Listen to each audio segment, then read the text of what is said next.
This episode of Recording Studio Rockstars is brought to you by OWC and JZ Microphones. So get ready to rock. First and foremost, you have to want to do it. It has to come from inside. It's not a superficial thing. People will figure out that you're a fake pretty quickly. Don't do it because you think you'll look good doing it. Do it because it's in your heart and that you really want to do what you do.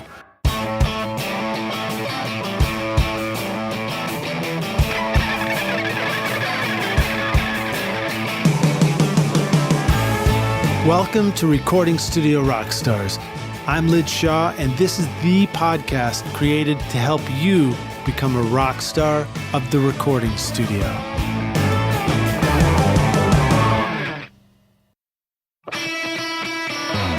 This episode is sponsored by OWC, Otherworld Computing, which you can find at OWC.com, your trusted source for memory and speed upgrades, DIY installs, and used Macs for your studio. Let OWC focus on keeping your studio Mac in killer condition so that you can focus on making great music. Why ditch your existing Mac when you can take your studio far into the future with OWC? Learn more at OWC.com and learn how you can supercharge your studio Mac, the speed to create, the capacity to dream. Now find out how awesome your studio can be at OWC. This episode is sponsored by JZ Microphones with a unique golden drop capsule design. The Vintage Series V67 and V11 microphones offer Class A discrete amplifier circuitry, extremely low self-noise, and advanced built-in shock mount technology to bring a rich, warm sound to your studio with crisp clarity and detail that will make you wish that you had discovered these mics a whole lot sooner. Go to jzmic.com or click the link in the show notes below and use the limited time coupon ROCKSTAR right now to get 50% off their Vintage Series microphones. Hey Rockstars, it's your host Lid Shaw, and welcome back to Recording Studio Rockstars, bringing you into the studio to learn from recording professionals so that you can make your best record ever and be a rock star of the studio yourself. My guest today is Rolff Zwiep. Moved to Nashville originally as a musician, songwriter, and a small business owner, founding Technical Knockout Productions, a musician's accessory sales and manufacturing business, and then worked his way through real jobs in the industry as a Cartage tech, freelance stagehand and stage manager, production manager with the Nashville Symphony, and working in and managing a number of music entertainment-based service businesses. In 2004, Rolff launched Blackbird Studio's audio equipment rental business with John McBride, and in 2015 assumed his current role as Blackbird Studio manager, working with clients including major labels, publishing companies, indie artists and bands, film and video, production companies, and studio-themed events.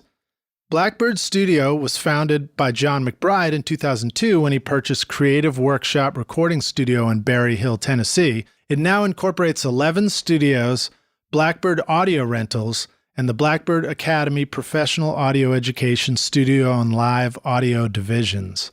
I've known Rolff for nearly 25 years, and he has even helped me put together my Hay Bale Studio at Bonnaroo before when we needed to rent lots of awesome gear. I'm psyched to learn more about managing a professional studio and gain some business wisdom and insights today on the podcast. Please welcome Rolff Zwiep to Recording Studio Rockstars. Rolff, are you ready to rock, dude? Hey, Lidge, I am ready to rock. Sweet, man. Well, it's great to have you here on the show. Thanks. And it's been nice knowing you for 25 years, too. So we finally get to hang out for a couple of hours uninterrupted. Crazy. I can't imagine that it was 25 years. That's pretty amazing. I know. I think most of our conversations are either, in the moment of needing something from you, either as a rental company or as a studio, or, socializing at one of your awesome Christmas parties or something like that. In passing. In passing, how you been? And then the conversation changes with someone else. Indeed. Well, so tell us more about how you came to Nashville. This new to me, so I didn't really know much about you as a musician and songwriter. But talk about your interest in music and also your interest in business that kind of brought you here originally. Right. Through the years, and when I was much younger, I drew an interest in drums, and in junior high, took drums in junior high band, and sucked like everybody else, but still had a pretty driven interest in it. And hey, my daughter's doing drums in junior high band right now. Really? That's great. Percussion. Okay. So does she have a drum kit at the house? She hasn't really gravitated towards the drum kit yet. She likes playing the mallets and stuff. That was an adventure as a child because I got a drum kit through various ways, and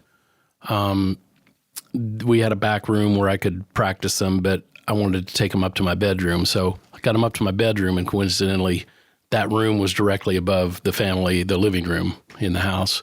That was your first experience hauling your drums around? That must be. I never even thought about it that way, but yeah, and especially up steps, my favorite way to move equipment.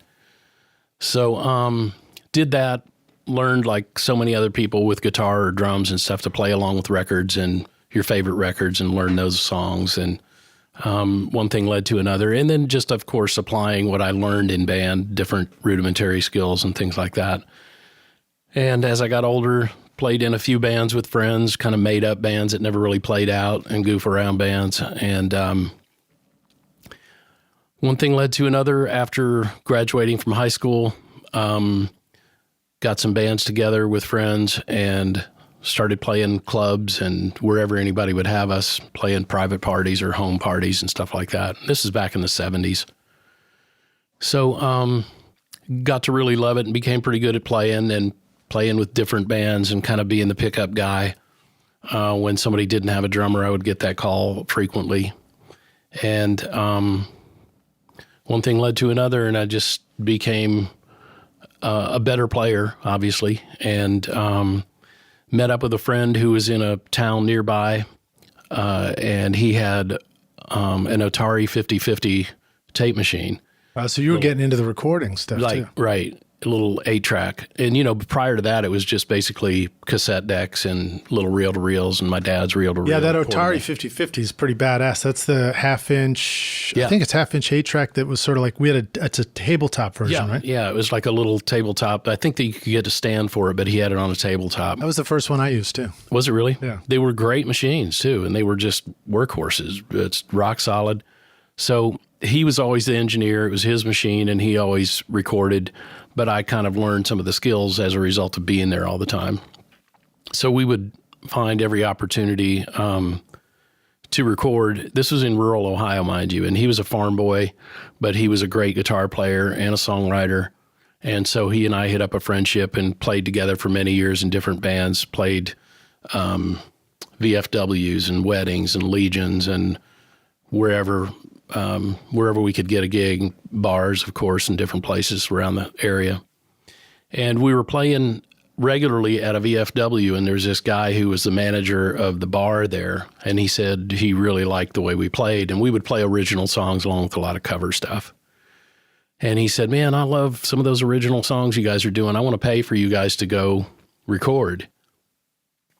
So we were jumping with joy, and we thought maybe we'll go to, Columbus or Cincinnati, to the big city or something. And he goes, where do you guys, if you had anywhere to record, where would you go?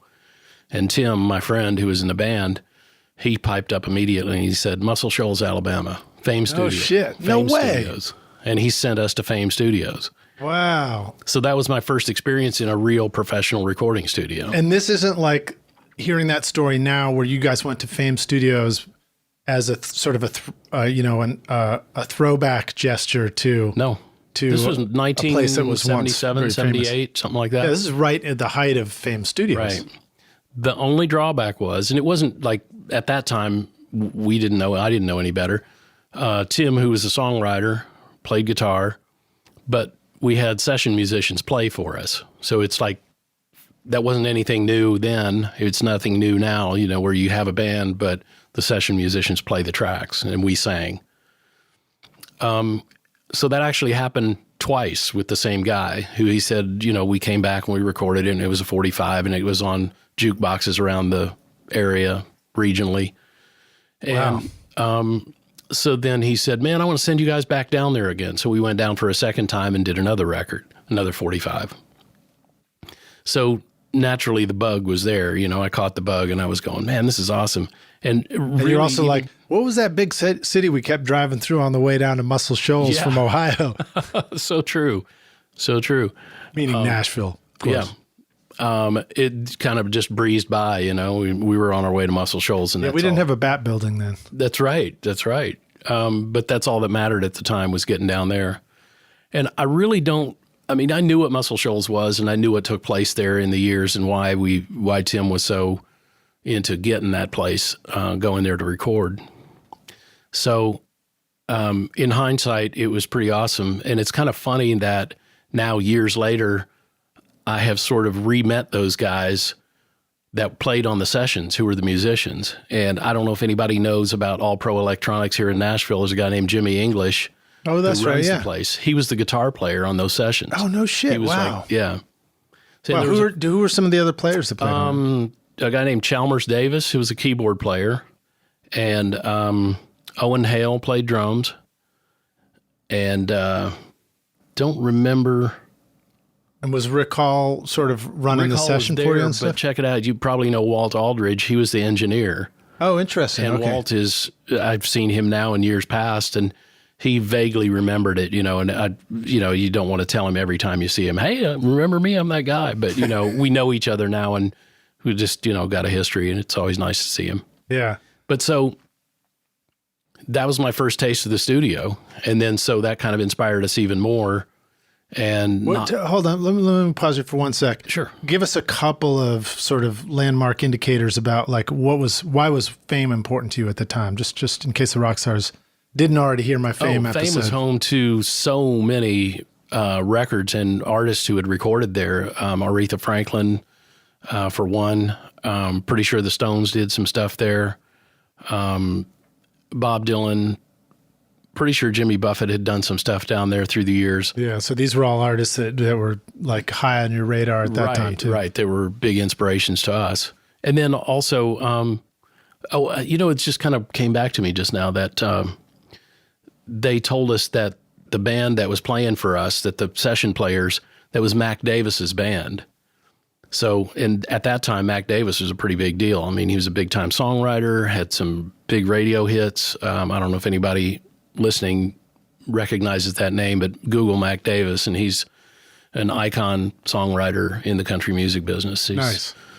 Well, so how'd you end up in Nashville then? What was the progression from there to Nashville? Then we said, man, we got to get in the music business, working day jobs. And I was working in a lumber mill for like 7 or 8 years after I graduated from high school. And when I was working on weekends and playing music, I was making more money doing that than I was working 5 days a week in the lumber mill. So a lumber mill is just a recording studio that hasn't been, fully realized yet. That's all.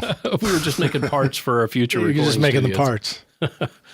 But that was truly an experience too, working in a lumber mill for that matter. So learned a lot of woodworking skills and all kinds of stuff. Yeah, so that was in my hometown, or actually a town where I grew up, which was a teeny tiny little town that still exists. It's called New Knoxville, Ohio. And the lumber company still exists in some form. And coincidentally, one of my brothers still works there. So, but I was there and I kept wanting to realize a dream that I had of playing music and just doing it professionally. And, it's a lot of people's dreams. I know that. And I realize that. But I think if you want something bad enough, you just go after it with all you have. Yeah. It's got to be inside of you to really want to do something. So my friend and I talked, and I was married at the time, and talked to my wife, and we went back and forth about it. And I said, man, we should move to Nashville. It's close. If we do want to come home for any reason, it's not that far away. It's only 6 or 7 hours drive. And we kept talking about it. And of course, we ended up in Nashville. And prior to coming here, I feel like the thing that if I have to give anybody advice about moving to anywhere for any reason, go there a bunch of times and discover the area and make sure it's a place you want to be. We already knew what we wanted to do, but we wanted to make sure that it was a place we wanted to be. I guess I did that too. When I moved down to Nashville, I came down a bunch of times. No, not a bunch of times, but I came down, first I found out about MTSU, and then I wanted to come down and have a look, and see what it looked like. Right. And I came down for a week, and my dad was obscure story, but I'll make it quick. My dad was a Unitarian minister, and they had like this inside the Unitarian church Airbnb kind of network. Uh-huh. So then he found out about some people who like offered up, a spare room where I could sleep in a sleeping bag on the floor in the back room for the week I was here. Yeah. So I was staying in Hillsborough Village, and I got to see it, and it was cool enough for me. That's a great place to be staying too if you're coming to town. Yeah. It just seemed like a hip place. Back then it was. But I still felt like I moved down here and was clueless too. Yeah. Well, I just kind of naturally gravitated toward Nashville, but every time that we would come down, I would always meet somebody new, and it was just a new connection. And I don't know what made me do it. I guess it was just who I am and how I do stuff. I just wrote down everybody I met and what they were, who they were, what they've done, phone number, email didn't exist then.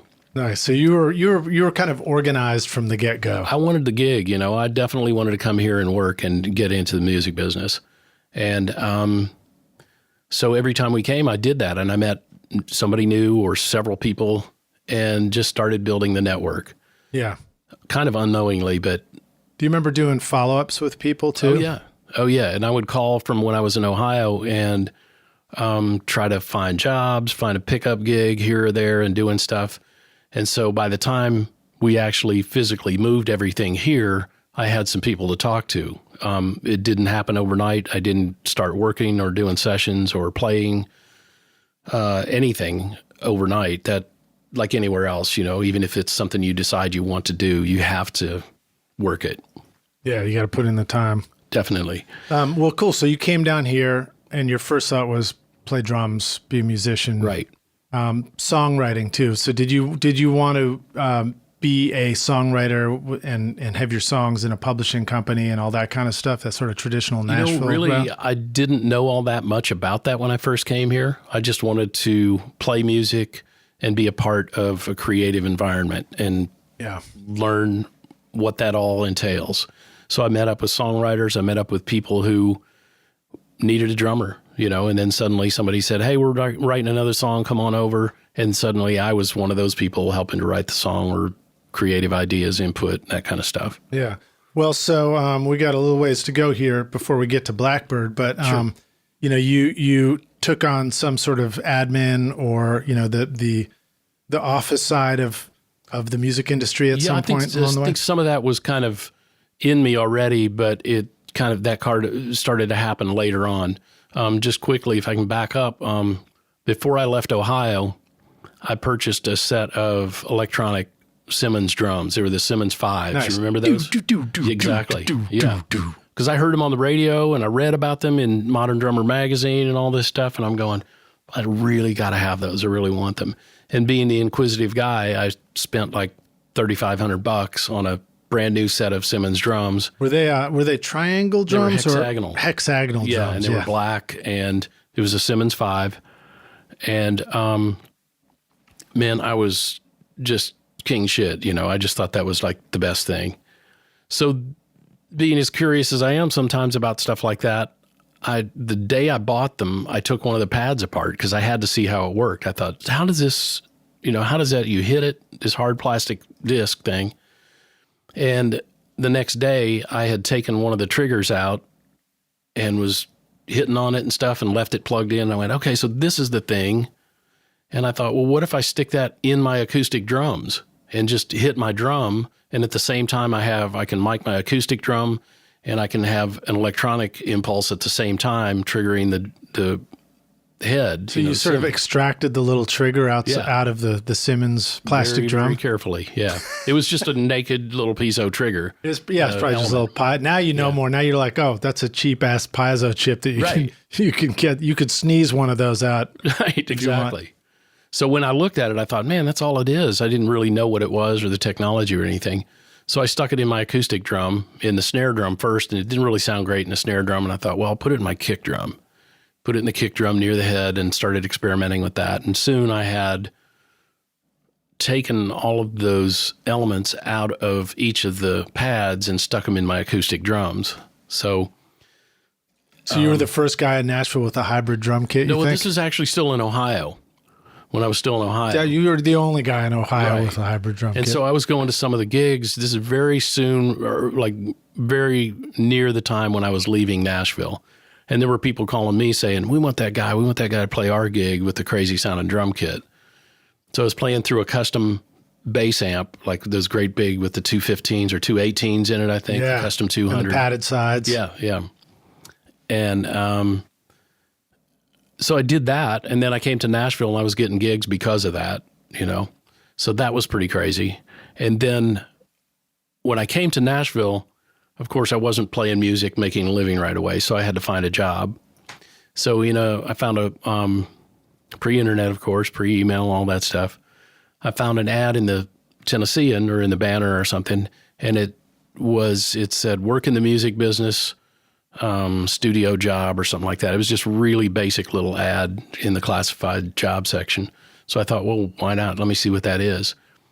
And it turns out it was a Cartage service. It was Nashville's first Cartage service. Oh, yeah. So describe what Cartage is, because when I moved here, well, I think it still exists, probably pretty powerfully, but it was an introduction for me too, and I thought it was cool because if you got a Cartage gig, it meant you were walking into all the recording studios and really, with all I the had musicians. no idea what I was getting myself into. I knew after I did the interview and all that kind of stuff. And well, hold on, tell the rock stars what Cartage is. You're right. So Cartage it's really musicians' Cartage.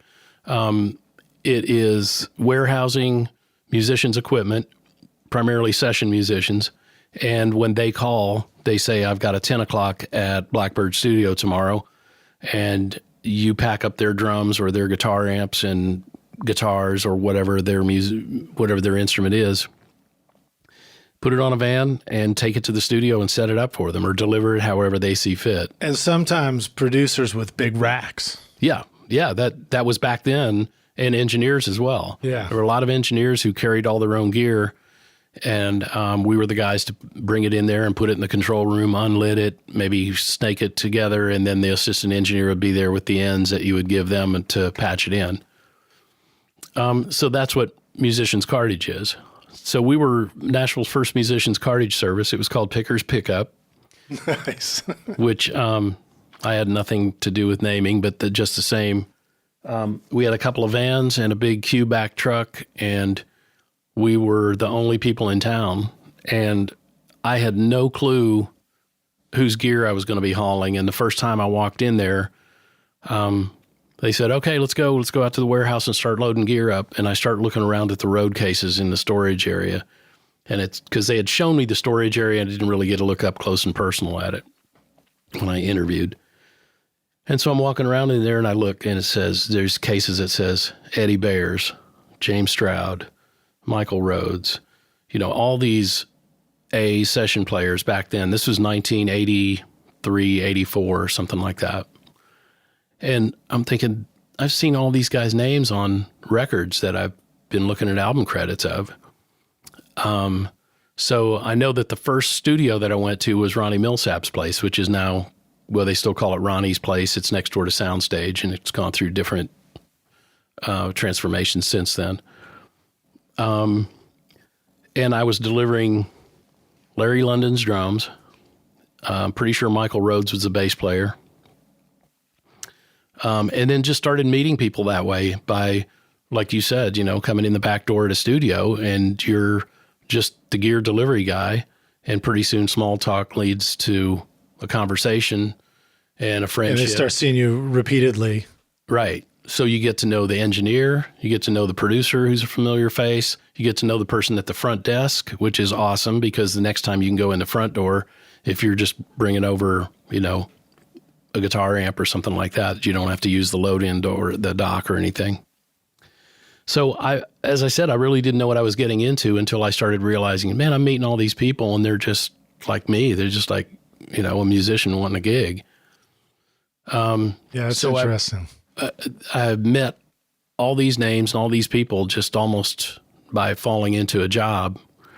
I was just talking to somebody at the studio today. It's pretty awesome that I've been in Nashville now for 35 years plus, and I'm still calling people on that contact list that I started way back when. Is it still the phone list? Remember we used to always have like a piece of paper that was duct taped to the wall near the It was the dorm room phone. Oh, right. Well, back then I had remember the day runners? The planners, the schedule planners? Yeah, totally, yeah. And it had a little address book in the back. And if you were lucky, you could zip it closed. Right, that's right.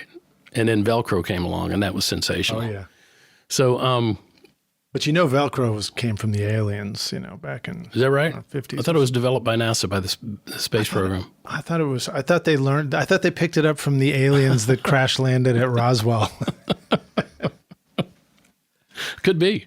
Somebody listening to this knows the answer. Yeah. That was along with that metal that you could crumple up and then it would just lay flat again as soon as you let go of it. Ooh, that Supposedly that's good. what those alien spaceships were made of. I like the sound of that. Go rock stars, yeah. If you know the answer and you're listening to this on YouTube or at the blog post, just drop a comment in. We got to know. We got to know. Yeah, we got to know. Inquiring minds. That's right. This show is sponsored by Recording Studio Rockstars Academy, where you can go to take your recording, mixing, and mastering to the next level. And you can start right now with my free introduction to mixing course, Mix Master Bundle. This course will show you how to get pro-sounding mixes from your home studio with free and stock plugins in Pro Tools. And the best part is that these mixing techniques will work for you in any DAW, whether you are in Logic, Cubase, PreSonus Studio One, Reaper, or anything you can think of. Are you ready to make your best record ever? Then go to mixmasterbundle.com to get started for free now, or look for the clickable link in the show notes of this episode. All right, so you're meeting all these people. You got the perfect gig for sort of introducing yourself to a new community. I don't know if you meant to come back to this later, but I do want to ask you the question. Are you aware, and we're getting to what your gig is now where, you're sort of, sure, yeah. You've come a long way. But you certainly interact with new and young people who are starting out, who are in your shoes, and they're in what used to be your shoes now. So definitely, yeah. What advice do you have for them about similar kinds of opportunities that you've seen for sort of entering the music biz and how to meet people like that? First and foremost, you have to want to do it. It has to come from inside. It's not a superficial thing. People will figure out that you're a fake pretty quickly. Don't do it because you think you'll look good doing it. Do it because it's in your heart and that you really want to do what you do. I really wanted to play drums, and then this is kind of leading up with the Simmons set and all that, and the trigger elements and all that. What I did was I researched it. I went to the library and I looked up in parts books and anywhere I could find information about where you could buy those parts, more of them. And I bought more of them. I found a connection it was in New York, I think, or somewhere on the East Coast that had a connection with Japan. And they ended up sending me a bunch of those raw elements, and I started making my own triggers, sticking them in my other drum kits and other drums. And then I went to some of those drummers I was working with, and I said, hey, look what I'm doing. And Larry London, who I don't know if a lot of you guys know who he is. He was a pretty renowned drummer. He's an amazing session player, live player. Any particular records you remember off the top of your head? I know it's putting you on the spot, but... Gosh, he's played on tons of country hits, but like he played on Steve Perry's Oh Sherry, if anybody remembers that. That's like one of the big things that he was pretty renowned for the drum sound on that particular record. Right on. He had like signature licks and stuff like that. He had this one thing where he had a one-handed hi-hat roll that was just tremendous, that was on that Oh Sherry hit. So if you listen closely, listen to the hi-hat on that. It's pretty awesome. Just a couple of places where he just drops it in there and you go, that's London. So anyway, I befriended him, and he was just a sensational guy. He was never too busy to stop and talk to somebody. You'd see him in a drum shop or something like that. And you go, hey, Larry, and you go, hey, what you been doing? What sticks are you using now? Or what drums are you playing? It was always that conversation surrounding drums. So he said, man, I've been doing that too. And he had discovered what the elements were, the trigger elements, and he had also been experimenting with sampling, like early sampling. and showed me a few things that he had done, and where he would take a sample and he would chop it down, truncated is what it was called back then. It had, that's when some of the Akai samplers were coming around, like the S900 and the 1000s and all that. So he would sample everyday sounds and use them for the back end of a snare or something like that, where he would trigger it from his snare drum as well. So we shared in that, and then pretty soon some of these other drummers were going, man, if London's doing it and he's using it on sessions, let me get Rolff to put some triggers in my drums. So I was putting triggers in all these guys' drums, and that's what started the whole technical knockout business. Nice. So I started doing that, and then pretty soon people said, man, I don't have a 1/4-inch snake that I can plug into these things and run over to I need that to run to my Simmons brain or to whatever electronics brain they were triggering. So I thought, okay. So I found the Horizon Cable Company in Cape Girardeau, Missouri, called them up, found a guy there, and he said, yeah, we can build custom snakes. We can build them whatever you want. So I was the middleman, but I was like making the arrangements of, I need a snake with 8 channels, 1/4-inch snake and XLR on the other end and that kind of stuff. So I really I had made a few of them, but I found it was more efficient to just go to the manufacturer and have them custom made and drop ship them to the. Why do you think you felt so comfortable calling up a company and finding the right person at a manufacturer like that? Because I looked around in the stores happen? And I looked around in the studios, and I thought, well, there's a snake. I can find a source for that, easily. And a lot of the studios were making their own snakes and stuff. So I learned how to do that. But I just thought there's got to be an easier way. I don't have to spend all these hours of building custom snakes, and this guy wants it this way and this one wants it this way. So it wasn't because you grew up around manufacturing and you could not so much walk right through a plant and know exactly where you're going. It's more like you just had the wherewithal to say, like, there's got to be an easier way. I'll go figure it out. Right. That's cool. So that happened, and Technical Knockout happened, and then I don't even remember really exactly how it happened. I'm an effects freak, and we can get into that later if you want, but I love synths, and I love distorted sound and crazy noises and things like that. It drives my wife crazy, so all the same. But so I loved stomp boxes, and I would look at guitar players use them, and this is even through the years before I even got to Nashville, I always thought, man, what if you ran a vocal through there? Or what if you ran another instrument or another sound through that? What would that do? And I would experiment with that frequently. So just out of sort of how it ended up going that direction was, I thought, well, if I'm a cable dealer, I can also be a dealer for that. So I approached Jim Dunlop and approached Electro Harmonics and a bunch of pedal manufacturers at that time. And I said, well, I'm an independent guy. I just started, and this is in the early days of websites, like when websites were almost unheard of. Yeah. And I said, we're still in the 80s at this point? Yeah, late 80s. Wow. Very late 80s. And I said, early to mid 90s, actually. Right. So I said, I've got this dealership that I want to start to grow. And they jumped right on board. They just thought sales, and this guy's in Nashville, he can sell for us. So I never really wanted to compete against stores. I just wanted to have a business of my own. And long story short, I did sell a lot of that stuff, and I did do a lot of that. But when the electronic drum thing kind of fell off, then the business kind of waned, and I was having more interest in the jobs that I was doing, and my family was growing somewhat. And so I just thought, I'm going to go with a more regular job. And at that time, I had been doing Cartage for Pickers Pickup had closed, and I went to a company called SIR, which still exists now.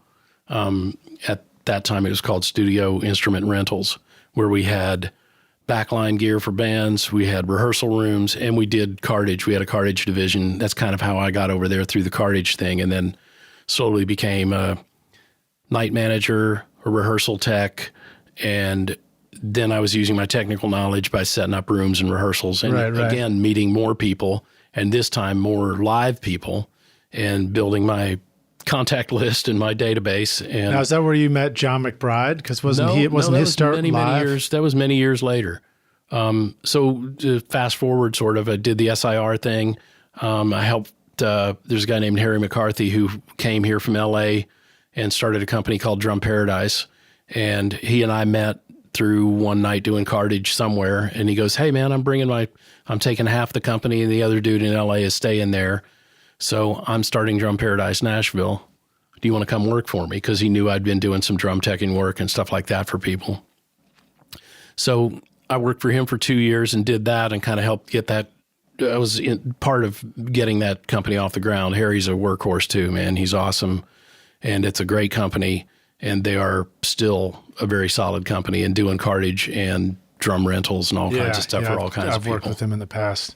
Awesome places. It's very cool to have specialized things like that where you can just say, we just want to get our drums killer. Yeah. Just call one place. You walk in that warehouse and they do Cartage and delivery service and stuff like that for guitar players and bass players and people like that too. But they specialize in drums, and you walk in that warehouse and it's just drum cases, floor to ceiling. So, and Harry's been on the road with a lot of really big acts. Like he was Max Weinberg's drum tech for years with Springsteen on the road, and he's been out with Keith Urban and, a lot of really big artists.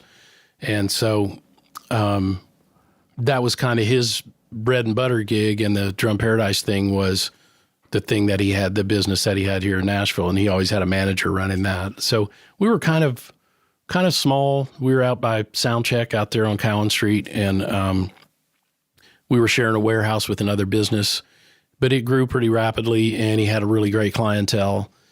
And then let me think about this. I'm trying to think how that went. It almost in reverse. Prior to that, I was at SIR, and a gig came up that the Nashville Symphony was looking for a production manager. Oh, right. Yeah. Tell us about working with the symphony. So That's got to be pretty cool. That was prior to Drum Paradise. We're kind of going back and forth, but it's all right. It's all right. We got to get to the good questions about running studios and stuff here too. So that's all right. So the quick story on the Symphony is I was a production manager with them for 4 years, and again, adding to that contact list. And I met all kinds of classical players and even a deeper appreciation for classical music that I really loved it before, and really taught me a lot about tuning, about appreciation of tuning an instrument properly and keeping it there. Interesting. So that was a pretty awesome experience. And so after that, that's when I went to Drum Paradise. So Paradise. That was, we had Skirmerhorn Symphony Hall at that point? No, that was prior to that. Prior to that. Yeah, okay, it's kind of crazy that the symphony had just gone through bankruptcy, and I was part of the team that was bringing it back. So that was pretty interesting. 1 year was at War Memorial, which I could tell you tons of stories. We could have another show about that. And then another 3 years at TPAC. And while I was at TPAC, I was always picking up freelance gigs on the side, learning live theater, chops and stuff like that, and learning all kinds of stuff there. And that was an awesome experience as well. Well, fast forward to that. Then after Drum Paradise, I went independent for a while and did a lot of freelance stuff, and then went to a company called Underground Sound. There was a pro audio rental company. Yeah, and that was your first introduction to audio rentals that, right? Right. So they opened a Cartage division, which I started with them, and then as a result of that, we were moving a lot of audio gear, and looking at their audio inventory was just like, man, I got a serious bug then on that. Started learning about all that stuff. And what kind of stuff were you renting? What were some common things that would get rented out at that point? Neve 1073s, 1081s, U47s, C12s, U67s. We were also tail end of the ADAT. We had ADAT machines, and the PCM 800s, the Sony the modular 8-tracks. Yeah.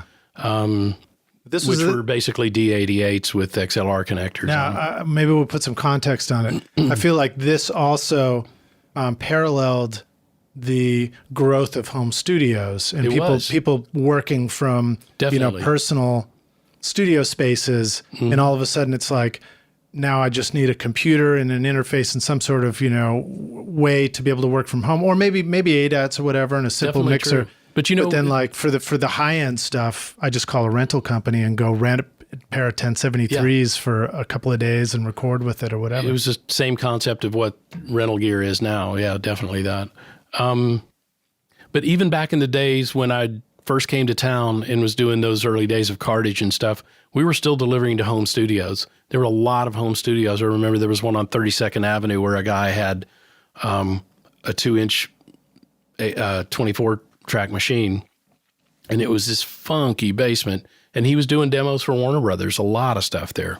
So after seeing all these home studios and moving through all that, let's fast forward to working at Underground Sound.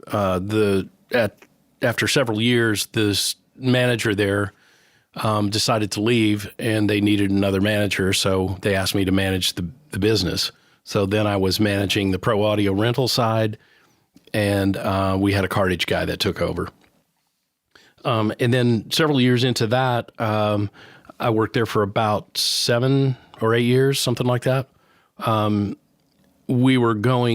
was this guy who came to Nashville to Berry Hill and bought a studio. It was called Creative Recorders.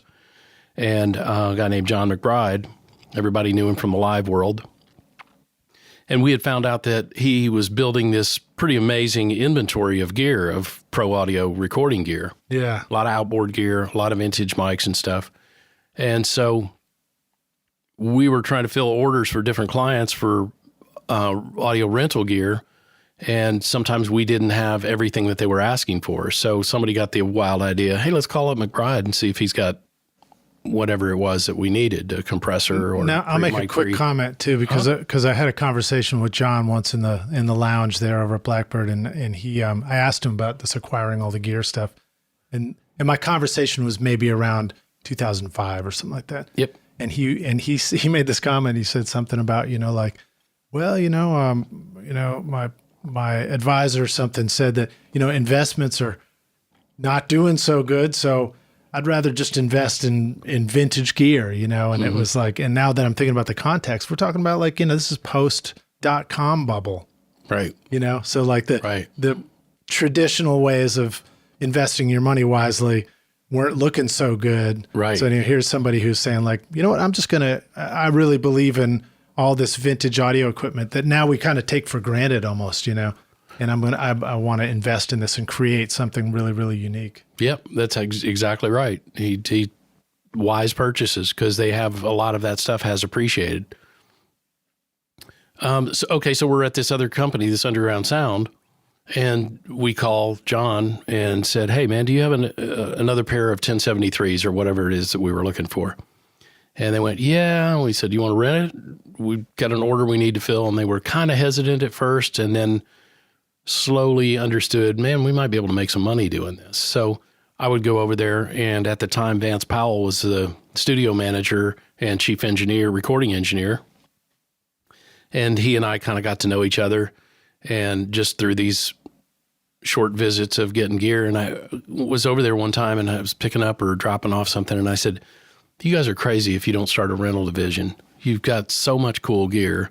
It's ridiculous that it's just sitting on the shelf doing nothing for you. Right. And you had experience with rentals. You knew that it could totally work. And I said, if you ever think about doing it, I'd like to take a crack at it. So a few months later, John called me up and he said, hey, what you doing? Come on over. And I thought he was going to bitch me out for a past due bill or something. And I'm thinking, okay. So I go over there and kind of tail between my legs. And he goes, what's going on, man? I said, well, just renting gear like usual. The conversation starts, and about 3 minutes in, he goes, I'm thinking about doing that rental company you're talking about, and I need an inventory manager. So let's see if we can do this. That's pretty wild. And so it took me about 5 seconds, and I went, all right, let's give it a shot. And April 1st, 2004, I started working for him. So I just passed 15 years at Blackbird. Wow, man. So that's the fast story at Blackbird. I managed the rental department for about 11 or 12 years. And then the studio manager at the time decided he wanted to get out of the music business. Was a very pleasant parting. He just wanted to do something else. And I do see him occasionally from time to time. I just saw him last week, as a matter of fact. He's doing great. But anyway, McBride came to me and he goes, hey, what do you think? You want to give this a shot? And I said, sure, let's go. That's a true. Because I knew the studio, I knew where everything was. Transitioning from the rental to the studio management. Right, correct. Okay, cool. Well, awesome stories, man. I love hearing your whole progression of like coming through Nashville, and also just hearing about all these places, some of which I remember, some of which, are new to me. And it's a great story. So let's take a break for a second, then we'll come back in a minute for the jam session. Rockstar, as a reminder that we'll have links to stuff we're talking about in the show notes. And I put together like a little YouTube playlist too, of some videos just giving you tours of Blackbird and stuff like that, so you can get a better sense of the place where Rolff is now. And we'll see you in just a minute for the jam session.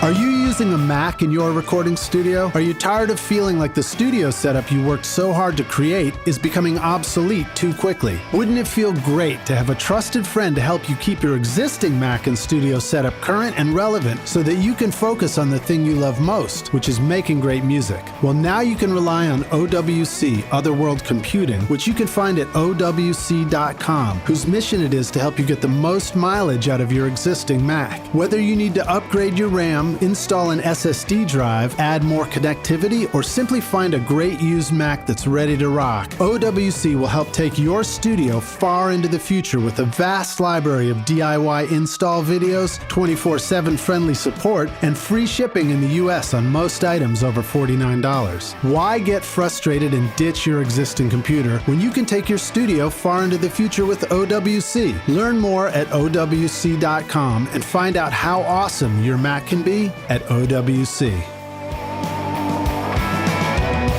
If you want to capture every nuance of a great performance in your studio, then you need to start with a microphone that is crafted with great care and attention to detail. JZ Mics in Riga, Latvia designs amazing sounding microphones that are handcrafted with jeweler's precision to bring you incredible detail in your recordings. At the heart of JZ microphones is the unique Golden Drop capsule design, which uses a lighter, faster diaphragm that delivers great clarity and fidelity while avoiding distracting colorations and distortions. Make sure to check out the Vintage Series V67 and V11 with Class A discrete amplifier circuitry, extremely low self-noise, and advanced built-in shock mount technology to bring a classic, expensive vintage sound to your studio for an affordable price. JZ offers a 5-year warranty, free shipping to the US, and a 30-day money-back guarantee. Plus, for a limited time, you can use the coupon code ROCKSTAR to get 50% off their Vintage Series microphone. I got one. You're hearing my voice right now on the V67. Wouldn't it feel great to have one of these in your studio? Go to jzmic.com or click the link in the show notes below. So we're back now for the jam session. My guest today joining us is Rolff Zwiep, who is managing Blackbird Studio. That's funny because you guys call it Blackbird Studio singular or mono. Yeah. Oh, I mean mono. I mix up my I just call singular mono these days. But yet you have 11 studios there. That happened because the words Blackbird Studio has a number of letters that's divisible by 3. That is John is a bit of a numbers freak, and he always has been. It's actually kind of cool. It's kind of fun a lot of times. So, especially early on, he was pretty focused on that. And so Blackbird Studio is divisible by 3. Correct. And that's Blackbird important. Has 9 letters. And the Blackbird Studio also has 6. Does it have 3 little toes on the footprint, or Correct. is it? Yeah, I'm putting it all together now. See, so that worked. Don't even know that that's a real Blackbird footprint, but it works, probably look more like chicken's feet. Yeah. Oh, how many holes do we have in a reel of tape? A lot of them have 3. Yeah, that's true. Mine has this one right here's 2. got 2. That one's got 3 over there on the flange. Yeah, the one that has 2, we'll just call that a failure. The one that has 3, we'll call it a good one. But, he is somewhat superstitious, if I can just say something on the sidebar here for him. He doesn't like specific numbers, but if it's not a number that will add up or work for him, he'll just go, well, it's not unlucky. So that's pretty entertaining too. Right. So. Well, very cool. I just forgot what my question is. What's my next question? You're managing the studio now. And I did want to ask you one more question about rentals, though, before we kind of migrate over. We can go there all day if you want. What's the strangest thing you ever had to rent or ship? Oh, wow. Or anything like that? Anything come to mind? Man, that's really a tough question because all of it made sense, All of it was just kind of business. If I can just say something for like 30 seconds. Sure. The strangest thing I ever delivered was at the original Cartage company where I worked. We got a call from, the boss came to me and he said, "You know where Johnny Cash lives?" And I said, "Yes, sir." And he said, "Go drive out there. He's got something for you to take to the place that he wants you to take it to." Okay. So I went out to Mr. Cash's house, drove into the driveway. Johnny Cash is standing out there in the driveway. He goes, "Hey, how you doing?" Introduced myself. He goes, "Come on around back here and drive the van back here to the shed." And he had a cage. He had a great big cage with 2 peacocks in it. And he said, "Put these on the van and take them out to Roseanne's house." And he had given them to Roseanne, his daughter, for her birthday. Wow. And as far as I recall, it was a surprise. So I put him on the van and drove out. He was north of town.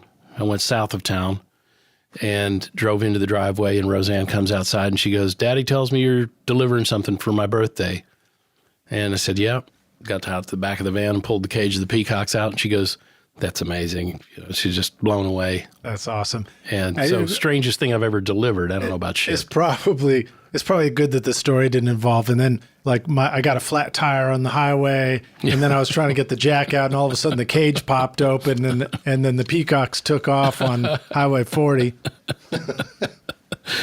That's about it. But that was definitely the strangest thing I've ever carted around in the van.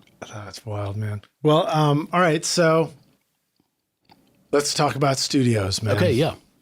What does it mean to manage a studio? Wow. What are some responsibilities if you were to break it down?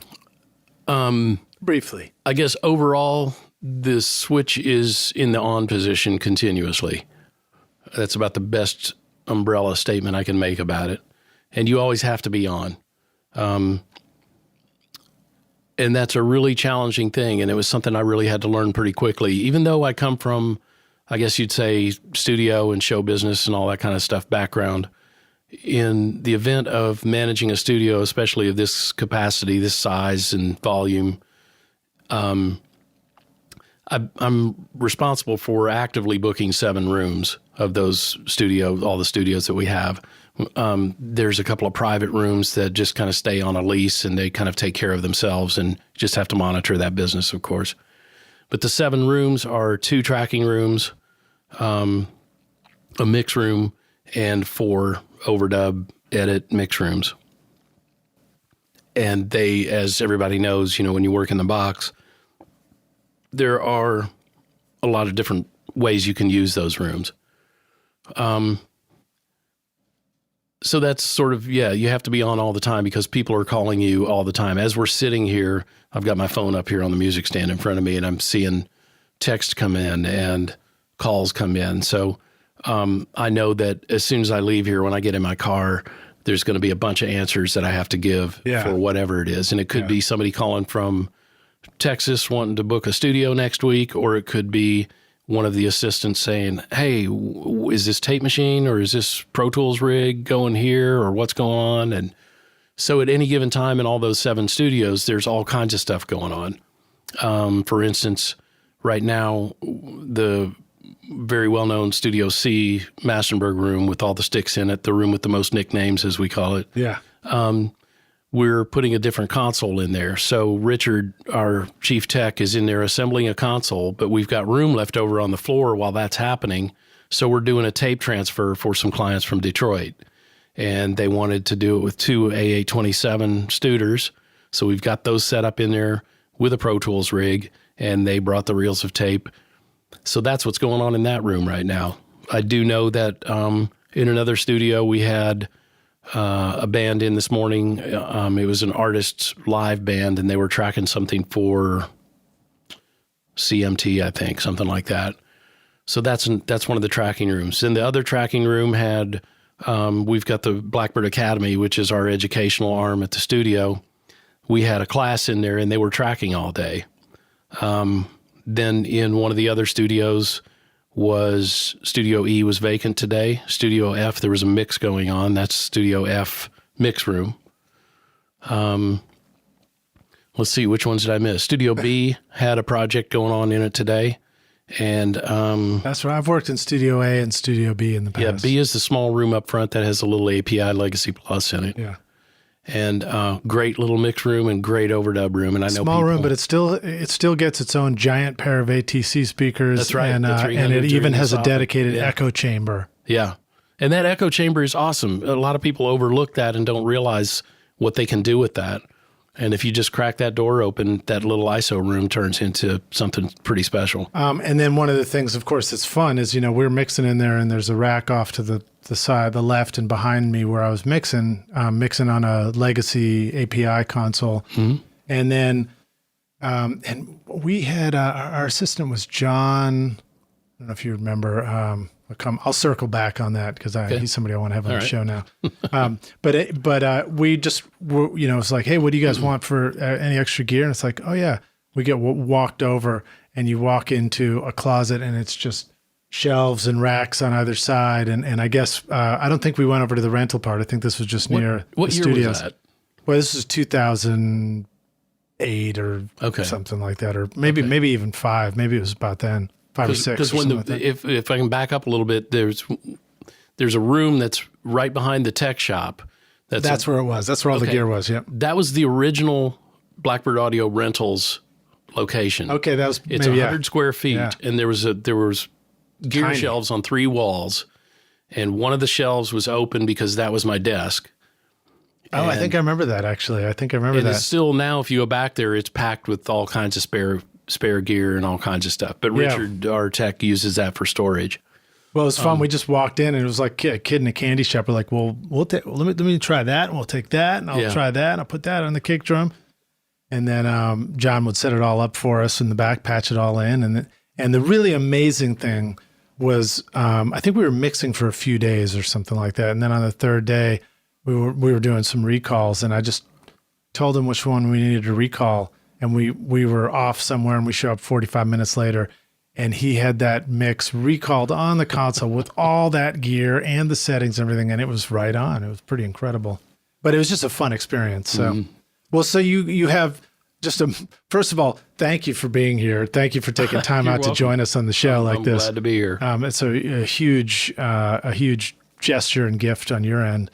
And then, the sound of the studio is just, what a massive bunch of stuff to coordinate. If you were just to, count off the top of your head how many people you're trying to coordinate at this moment or in the studio, maybe on staff, it's a lot, isn't it? That comes to saying that you got to have a really badass staff, and I couldn't do it without those people, and John's really good surrounding himself with really great people, and that's so important, and everybody has their job. You have to rely on somebody else to do something, and knowing that you can say, this has to be done, and that's pretty much all you have to say, and it gets done. It's not like a power thing or an ego thing at all. It's just more about trusting somebody else to take that responsibility and run with it and know that it'll be done right. Yeah, you can't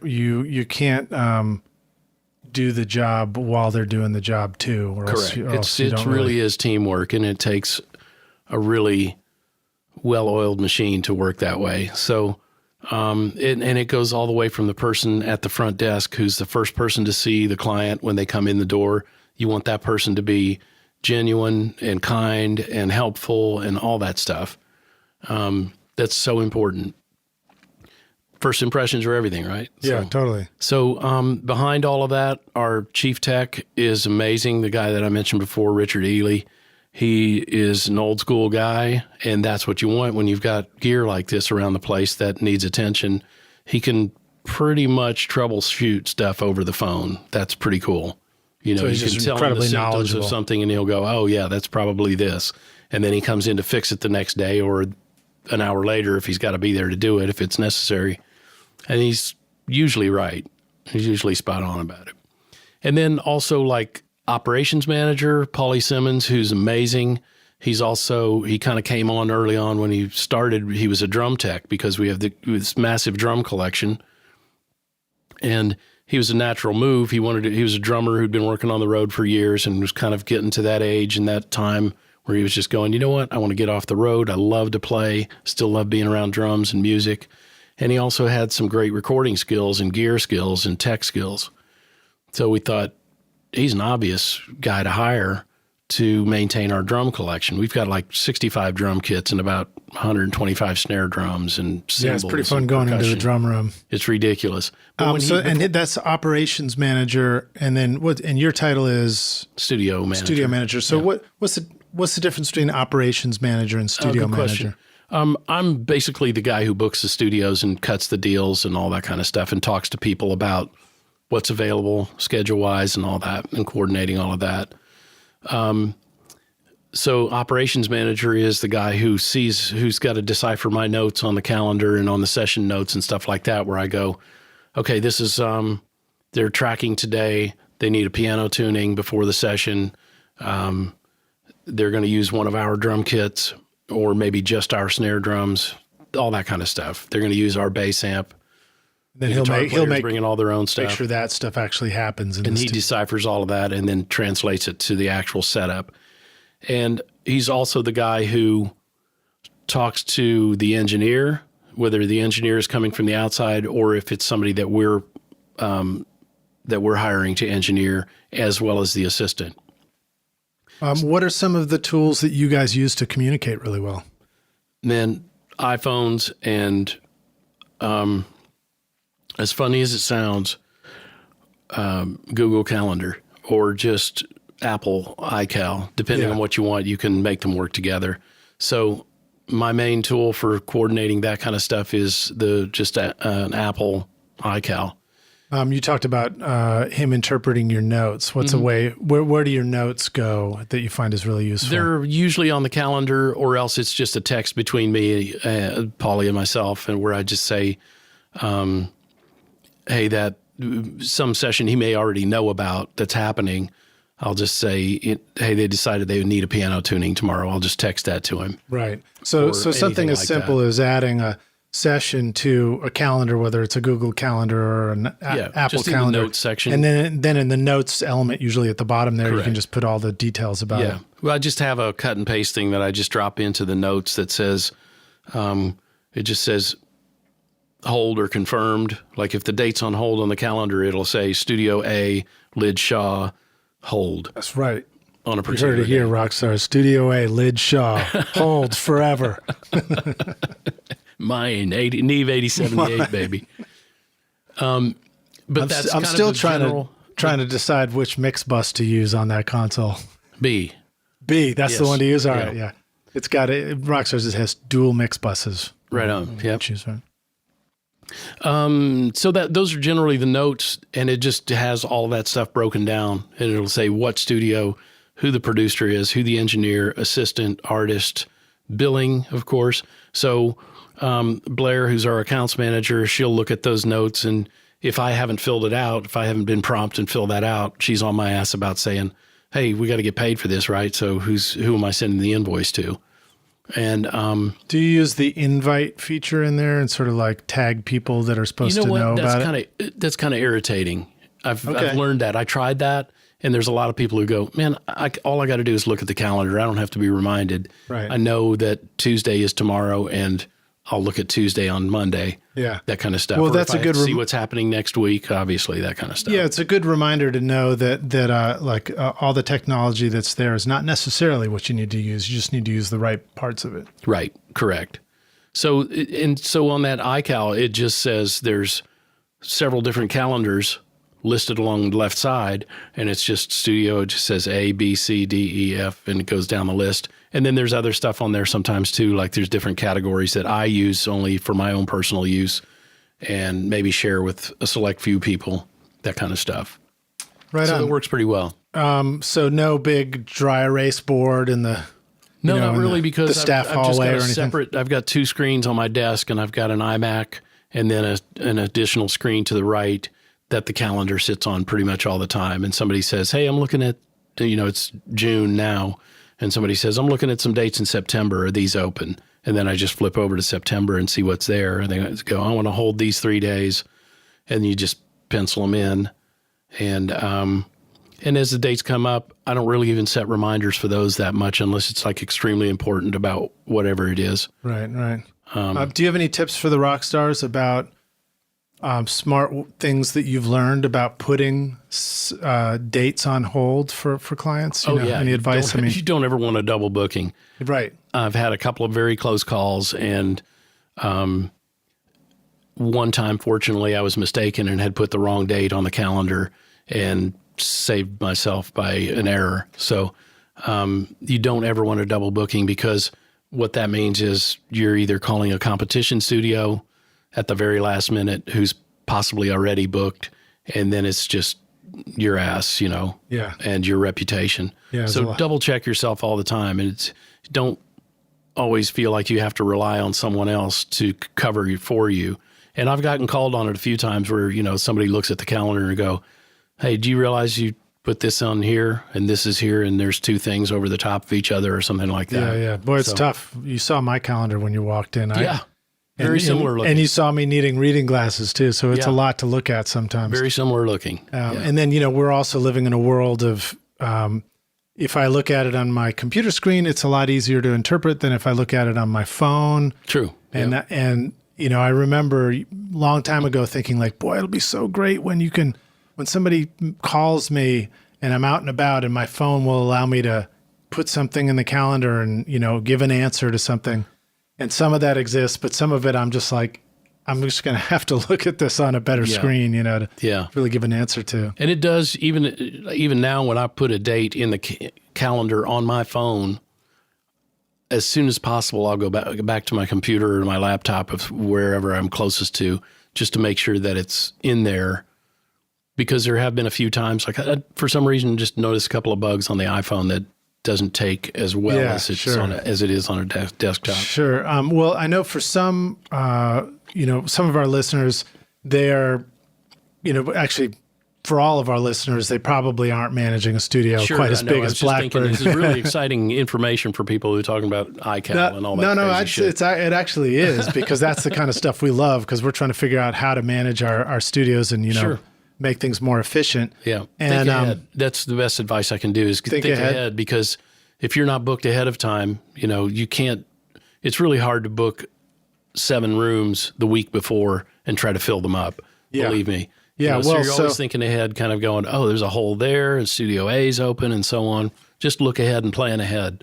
It pays off. So that is one of the struggles when you only have one studio and then somebody puts it on hold and then you're like, well, but then maybe they cancel and now all of a sudden you don't know what to do. Some of the motivation there is to get a deposit and get a non-refundable deposit after a certain period of time.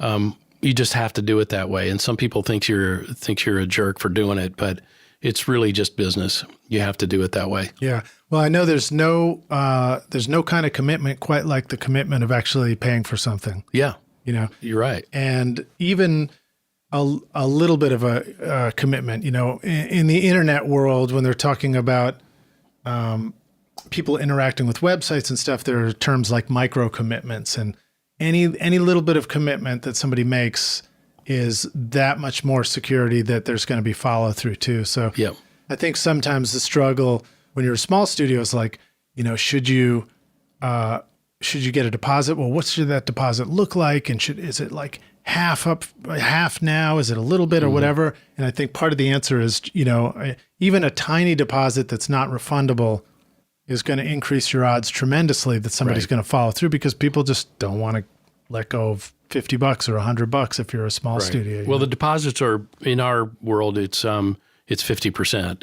And that means, that they're committed.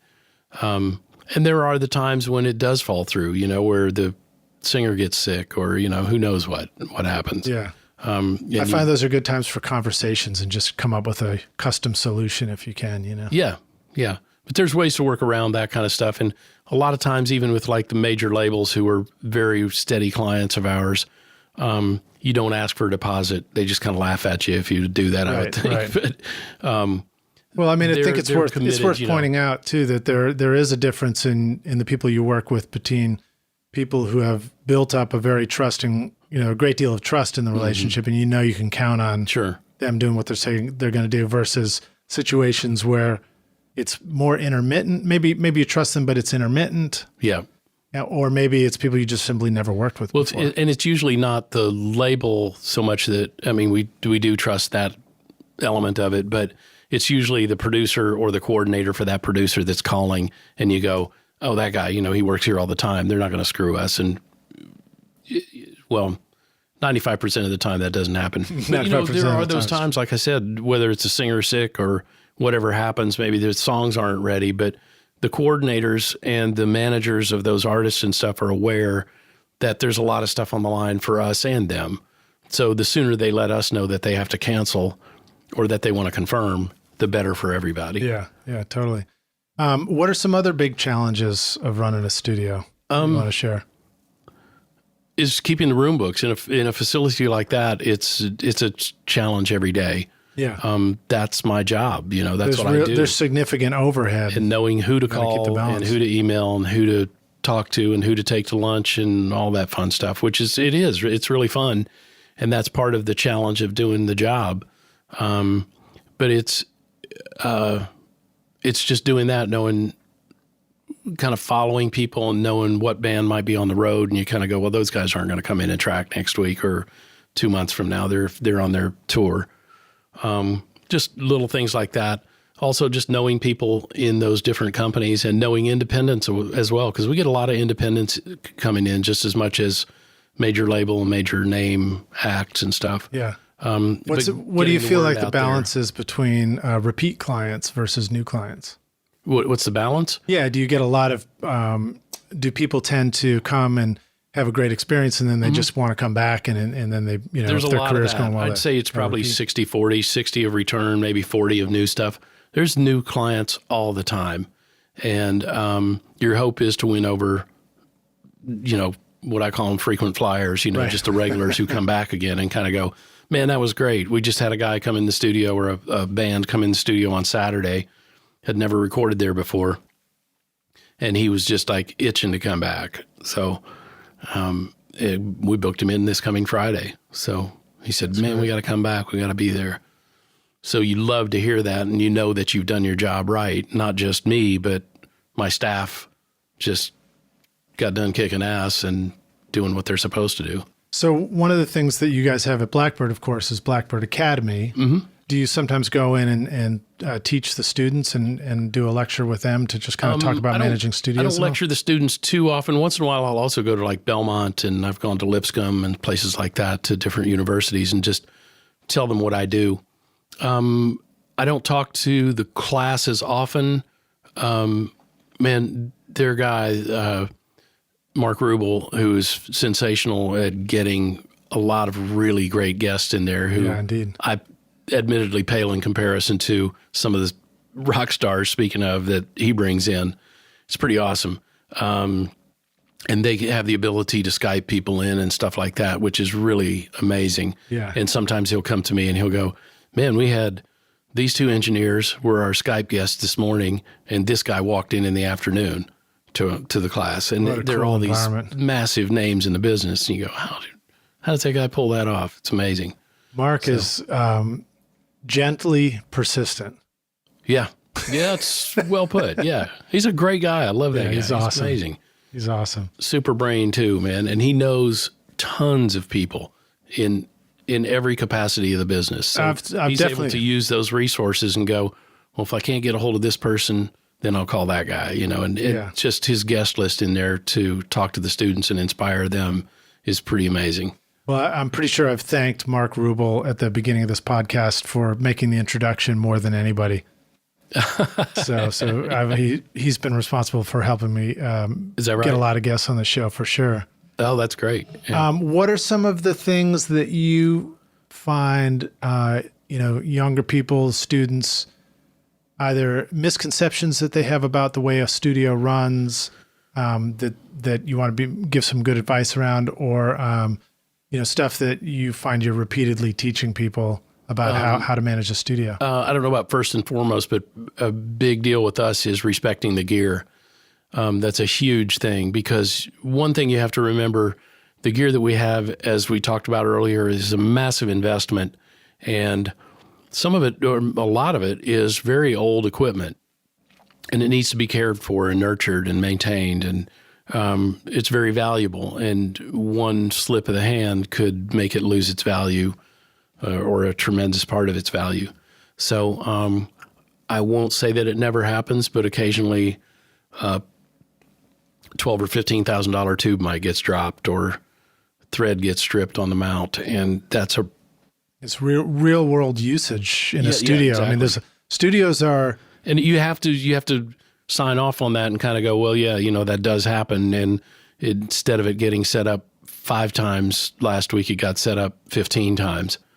So that, it is wear and tear, and you have to approach it that way. Tricky balance too, because the studio itself and the equipment that we use, some of it is cheap and replaceable, and some of it is incredibly expensive and irreplaceable. Right. And some of it, that one thing getting damaged just meant we lost all the money we made on the session or whatever. And good point. Yet the context, what we're trying to capture with this a lot of times is rock and roll. It's like, it's chaos and it's destruction in creative expression. Yeah. And so it's tricky to figure out that balance. I mean, you got cables running all over the place, and people who are, sometimes people are drinking and doing other things. Don't roll road cases over the cables. That was one of the early things I learned in Cartage, lift the wheels over it. Yeah, actually, give us a list of details that people need to remember about how to treat the equipment well. Well, respect it, because this is your method of making a living. Don't sit your chair leg on top of the mic cable. Right. Yeah, just respect the gear and know that whether it's yours or not, somebody's making a living doing this. And another thing, if it's your session that you're on and you're abusing the mic or the compressor or the guitar amp or whatever it is, that might slow the session down. And just take care of stuff. Where do our drinks go in a studio? Excuse me? Where do our drinks go in a studio? Away from the console, out of the control room if at all possible, or toward the back of the control room where there's no gear. Can you remember any stories of terrible, of unfortunate accidents in the studio where something did get damaged? Yeah, names with no names. Names unmentioned. I do know that there was a pretty heavy-duty session going on one day in one of the studios, and one of the artists was known for his martinis, and I think his girlfriend or wife was there. I'm not sure who it was. I wasn't there when it happened. But apparently she'd had a few too many and stood near the console and dumped one of the martinis into the faders or somewhere on the corner of the desk. And it was a kind of a session-ending buzzkill. Yeah, indeed. I think a glass of champagne once ended up in the faders over at Alex the Great when I was there during one of their very famous New Year's Eve parties. Right. Back in the day. I've been fortunate here. I find that one nice thing about having a studio and inviting people that you like and are musicians and making records is maybe it's just lucky, but I feel like there's an aura of general respect for a studio when people come over, especially if you clean it up and make it look nice before they get here. It's kind of a natural move too, where people who've been in studios, they know you don't go near the console or near the gear racks with a drink or with food or anything. Lunch. I still put big, fat, no drinks on the piano signs on the piano. Yeah. I don't care that it looks ugly. Yeah. Good move. Just a pleasant reminder. I mean, you're welcome to put a drink on the piano if you happen to have $30,000 in your wallet. But if you don't, then please don't put a drink on the piano. That's right. And that's what the little side table's for over there beside the piano bench, right? Right. So, respect the gear. That's a big deal. Yeah. So when I have interns and we're talking about pushing buttons, like turning the Pro Tools on and off, I just say, push that button. Don't hit that button like you're cool. Push that button gently and respectfully, like you would like that button to work a million more times. Yeah. That's great. I'm not sure how long that lasts. I think that'll last me quite a while. A million button pushes should last me a long time. Oh my gosh, yeah. Because it's easy to forget that stuff. And I mean, again, it's like... It'd be a hardware upgrade before there's before you got to replace whatever's got the button on it. Yeah. Now, Or a software upgrade, if you're playing too. a chord on the guitar or you're doing a drum fill, man, nail that drum fill. Yeah. Go for it. Yeah. You know, maybe don't stick your stick through the drum head, but don't hold back. Right. The drums But are when made to you're- be hit. Yeah. When you're turning the knobs on stuff, you know, there's a tendency to take a knob and go like, and like go through 10 clicks to get it up high real fast and everything. No, don't do that. It's not going to last very long if you tune Yeah, it that's that a good way. lesson. Definitely is. Okay, so what about some other studio lessons? Let's talk about wisdoms in terms of managing the finances of a studio. I know you went straight from, you know, other aspects of it straight to a massive studio. So maybe you don't have smaller studio experience stories to share. But wow. I mean, how do you budget? How do you budget as a business? How do you make sure that there's enough money to do the things you need to do? That's an ongoing thing, and you just have to kind of just compare what your outgoing is to your incoming. You know, you have to. It's like budgeting anything else, like a household and stuff like that. You know, Have you always been good at budgeting? I mean, are you do you go straight to QuickBooks and things like that, or no? Do you have you found yourself in positions where you know somebody else is a bookkeeper and take care of that that's stuff? usually the case. That's what I was getting at. I was about to say, somebody else is the bookkeeper and monitors the funds and all of that. But I definitely keep an eye on it and like to see where it's going and what we're spending on what. Otherwise, if you have no concept of that, then Well, let's draw an analogy. If it's a small studio, an individual owner studio, maybe their bookkeeper is just a QuickBooks account online or something like that. Meanwhile, whether it's a live bookkeeper or it's a QuickBooks computer program, it's something's coming back at you, and maybe it's like a profit and loss statement, Right. or something like that. Right. So you still have maybe been in the position of interpreting that and making decisions about stuff. sure. What are things that come to mind for you about interpreting something like that? About making sure that there's enough coming in and what's going out? Well, monitoring that and then looking where the money's actually going and trying to prevent that from happening again if it's way too much going out. Sometimes you are forced to spend what you have to spend just because it might be, we've got to upgrade the Pro Tools rig because we've got to keep up with the Joneses, that kind of stuff. Well, in our case, we've got about 10 of them, and it's ridiculous. Plus, we've got, and the Academy and the studio are sort of separate, but like the Academy has 30 of them. And so they have to do upgrades too. And I'm sure I don't really get into the finances of that so much, but I think they've got some educational access as far as adjusted rates and costs of plugins and software and that kind of stuff. Have you ever felt stuck trying to make a decision, like you're trying to know the perfect answer before you make the decision? And You mean for a studio business decision? about any business Or decision and finances. As we just said, I don't usually make all of those decisions. I'm influential and I can consult about that, but really it's up to the owner. Right. And it's up to the owner and the bookkeeper working things out. I'm on the outside of that, and I definitely have some input on it, but ultimately it comes down to the owner because it's his business.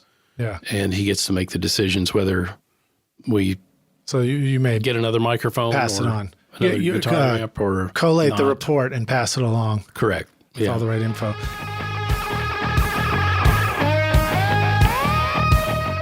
This show is sponsored by Recording Studio Rockstars Academy. Are you ready to take your recording, mixing, and mastering to the next level and make your best record ever? Then visit the Academy to find the course that's right for you. Want to record killer drums in your home studio? Then check out Rockstars of Drums to learn how to record, edit, and mix pro-sounding drums with a professional Nashville session drummer in a Grammy-winning studio. Or if you are ready to start mastering your own records at home, then check out Rockstars of Mastering, where I walk you through exactly how I mastered my own record, Skadoosh, using nothing but plugins in PreSonus Studio One. These techniques would work for you in whichever DAW you are using right now. And if mixing is your focus, then check out my free course, Mix Master Bundle, where I show you how to mix using stock and free plugins in Pro Tools. Plus, you get a look at how I recorded everything in my studio and multi-track downloads to mix in your own studio and even include in your mixing portfolio if you want. Are you ready to make your best record ever? Then go to mixmasterbundle.com to get started for free now and look for the clickable link in the show notes of this episode.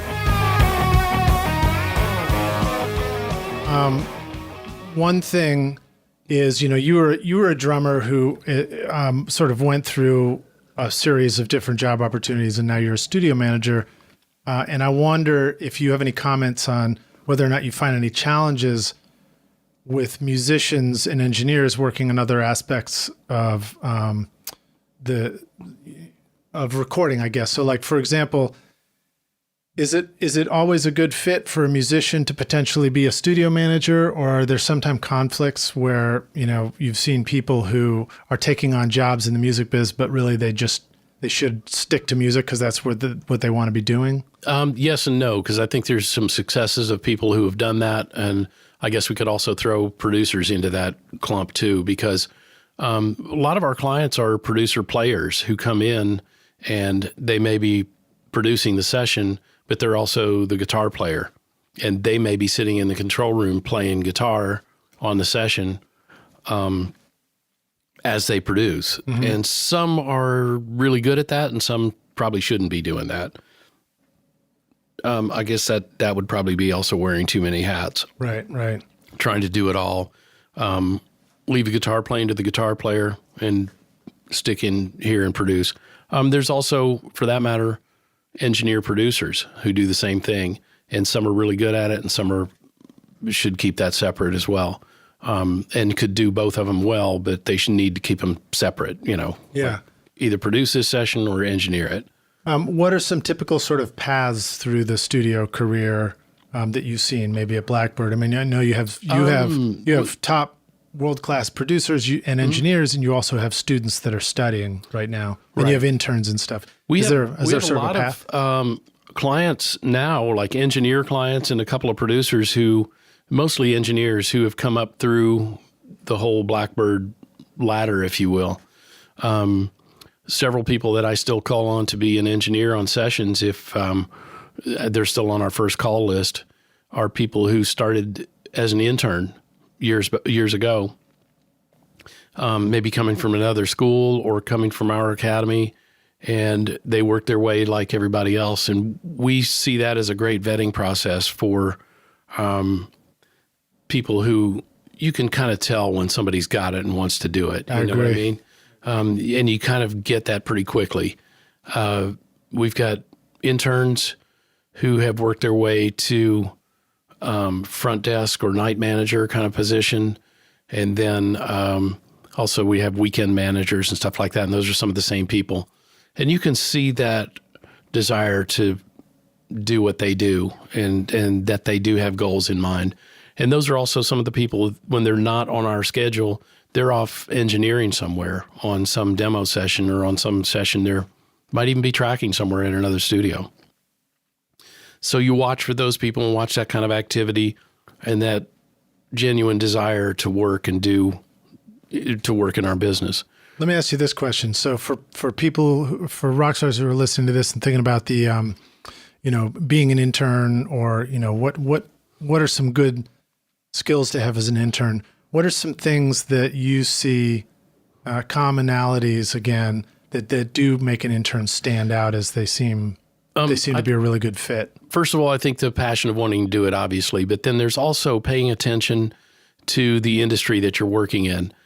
Pay attention to who's coming in the studio. Look at the schedule and see who's working and who works on what sessions and stuff like that. But also keep an eye on the industry itself and looking for movers and shakers in the business. That's a pretty big deal.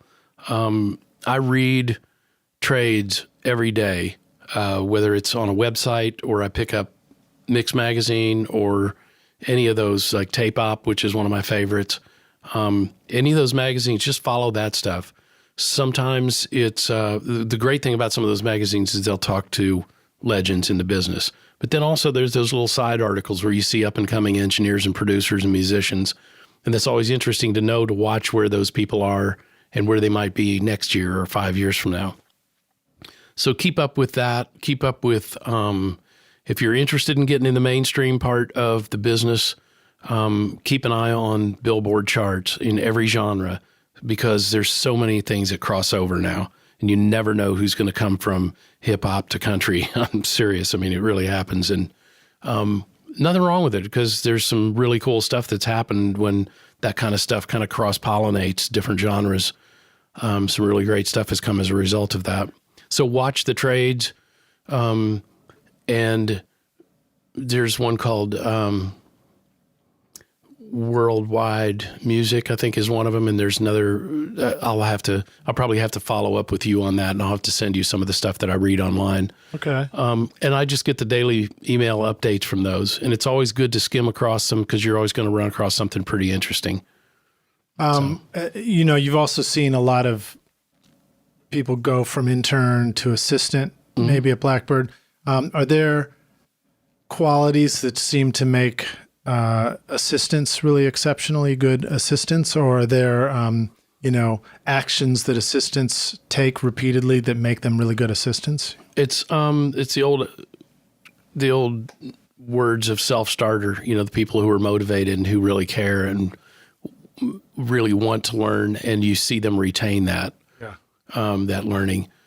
How about the opposite? If I flip that question on its head, what are some things that you've seen not work? Be an indicator that that's not going to be a very good assistant. You see a lot of people that probably aren't going to go anywhere, that they're constantly on their phone, sitting in a chair, not looking for something to do, or not looking around, watching for things to happen. Because especially in a studio like ours, there's traffic there all the time. There's people in and out. And it's kind of a pet peeve of mine if somebody's at the front desk. And Amber, who's our front desk person right now, she's our client services and intern wrangler, and she's amazing. She pays attention. She knows who's in what studio. Even if I forget who's in what studio, she'll go, "Oh, no, they're in Studio B. They're not in the other studio." But pay attention to who's there. Look at the calendar. See who's working. Understand that this guy's a guitar player. He's not the drummer in this studio. He's the guitar player going there. So sometimes people will come in the front door and they're on the wrong side of the studio complex. You have to know, hey, I'm looking for this artist session, or I'm looking for this guy, for this engineer.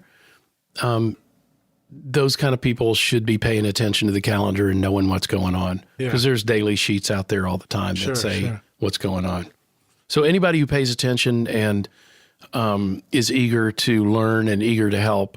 I think eager to help is a really critical aspect of that too. Yeah. I find that that interns that really go places are ones that treat everything that's going on around them as so important that they want to help enable that to go really well. So like if I'm running a session and an intern's helping me, and they really pay attention to what I'm trying to accomplish, so that that's their goal. It doesn't matter. And retain it. It's a big deal too. Yeah. Yeah. Because you really want to just, if it's a complicated task or something, or a multi-level task of some sort, it's okay if they say, "Man, I got this done. I'm not sure what to do now," because you've only shown it to them once. But if it's like one thing, they should be able to get that pretty quickly. Yeah. If it's a pretty simple task. Yeah. And a lot of times when an intern asks me a question, I just say, "You know what? I have great confidence in you that you'll be able to figure it out." That's, and that's a good motivator for them too.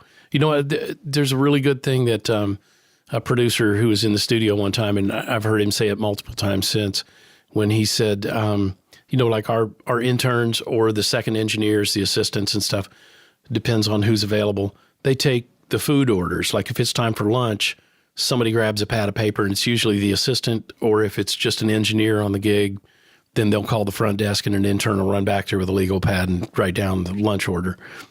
And he said, if you can't get my lunch order right, I don't ever want to work with you, because I may give you another task that's got 3 things on it or 10 things. And if you screw up and you put mustard on my hamburger, I'm not going to be very happy. That means you're probably going to screw something else up. Yeah. You're not paying attention when I said, I want mustard and no pickle on my sandwich. Yeah, no, I agree. I agree. It seems like such a, I don't know. It seems like such just a saying that you hear, but the truth is, it's like if you don't consider the details of getting everybody lunch important and making sure everybody has a great experience there, why in the world would anybody believe that you would take the details of getting a mix right or the recording right and make sure everybody had a great experience? Yep. There's another engineer producer that works at our place quite a bit. And everybody probably knows him. I'll just go ahead and say his name because he's awesome. His name's Nico Bolas.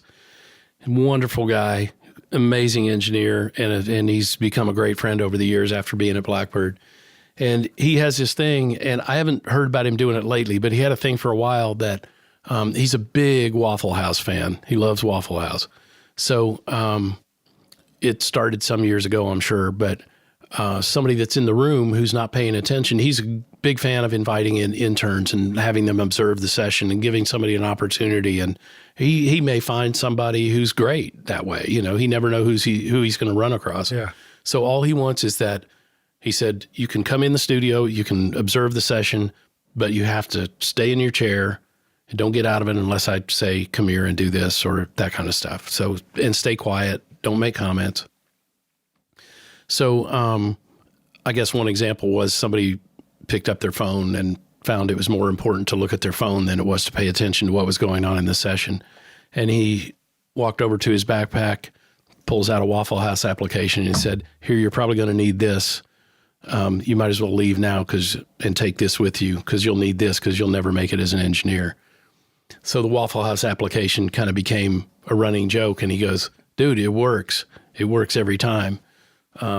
Because it's somebody's last opportunity. You know, if it's the same thing. If you're not paying attention, you're telling me right away that you don't care. Yeah. You're not serious about wanting to do this. And it could be probably applied to about anything outside of the recording studio as well. Yeah. And I will say that being an intern and assisting in the studio can get pretty boring at times. Oh, I'm sure. It can get incredibly boring at sometimes. Absolutely. And there's nothing sleepier sometimes than sitting there, especially when the boring stuff's happening. Yeah, when there's a guitar overdub going and the guitar player goes, give me another one. Let me try again. Yeah. All right, I got this. Let me do it again. But, you know, somebody has to be paying very, very close attention in that moment. And in what you just described, it starts with the guitar player who's like acutely paying attention to whether it was performed right. Right. And then next up is the engineer who's trying to, you know, keep up with the guitar player, and, you know, and then the producer, and then the assistants and everything. Let's talk about the stuff in between the guitar player and the engineer. There's a bunch of gear that needs to be keeping up with everything too. Yep. What have you learned about maintaining a studio as a studio manager and making sure that everything's running great? What are some systems that make sure that the things that aren't working perfectly get taken care of? Yep. Don't get, you know, lost in the shuffle, because there must be one hell of a shuffle going on. Long before your session starts, check everything. Don't assume that it's going to work when you hit record and everything's just going to magically come on and pass signal. And that's what our assistants and the people who help them set up the sessions, usually the night before, if it's a tracking date. It takes about 3 to 4 hours to set up a standard tracking date in one of our tracking rooms. And that is everything all the way from Cartage coming in to deliver the drums or the guitar amps and so on, while the assistant's in there running cables, putting mic stands in place around the drum rug and all that kind of stuff. And then once they're in place, they're clicking out mics, making sure that everything's passing signal. And, you know, obviously before that, everything's been patched in and so on. You just said clicking out mics. Can you break that down? What does that mean? They're out there with a phase clicker, and they're standing, the assistant or the intern is out there by the microphone while the engineer is listening and making sure that that microphone is working, it's functioning, and everything in the chain is working. Have you used a phase clicker yourself? Are you familiar with the tech? I have not. Okay. Right. I mean, I have, but it's just like, that's not my gig, and I don't even pay attention to that anymore. Take it. I had an intern here who told me about those. I didn't even know they existed. And then I got one and I messed with it a little bit, but I still have it. I might need to break it back out and try it out. I found I go through a phase checking process when I record drums, but it's an interesting concept. And I think back to like those pictures of Abbey Road where you see the engineer like in the lab coat. Yeah, in the lab coat, like playing white noise into a microphone or something out on the floor, and they set all the levels for the orchestral session ahead of time. Yeah. You know, and based on... And they also have a little click generator in them, and sometimes the quick way to just check that all the mics are functioning is by going around, leaving that in the room just by itself, sitting on the floor or something, and then just checking each individual mic line. Yeah. Making sure that the click is coming through the mic line. And that's when I was first at Alex the Great, and I would set up for sessions. I'd want to line check everything, and I'd take the Casio SK1 keyboard and I'd put it in demo mode, and I'd go set that on a chair. And then I'd just go around and I'd listen to make sure I was getting signal through every single one of the drum mics. Because, with ADATs, we had meters and tape machine too. But, it's just, that was, think anything, make it easy for yourself. Because sometimes you don't have an assistant, sometimes you're the only one doing it. You got to figure out a clever way to make sure you're getting sounds. Yep. Okay, so now that's wise advice, setting up the night before, making sure everything's working before the session, even pressing record on the 24 tracks in Pro Tools and making sure that, hey, Pro Tools still records. Right. It recorded yesterday, but look, it magically records today too. Yeah. But what about when something does break? Is there a system that makes sure that broken thing gets fixed and, brought back to the session? In a perfect world, there is a system. And that is, admittedly, it can be a headache once in a while where it's one of our chief tech's gripes, and it's legitimate.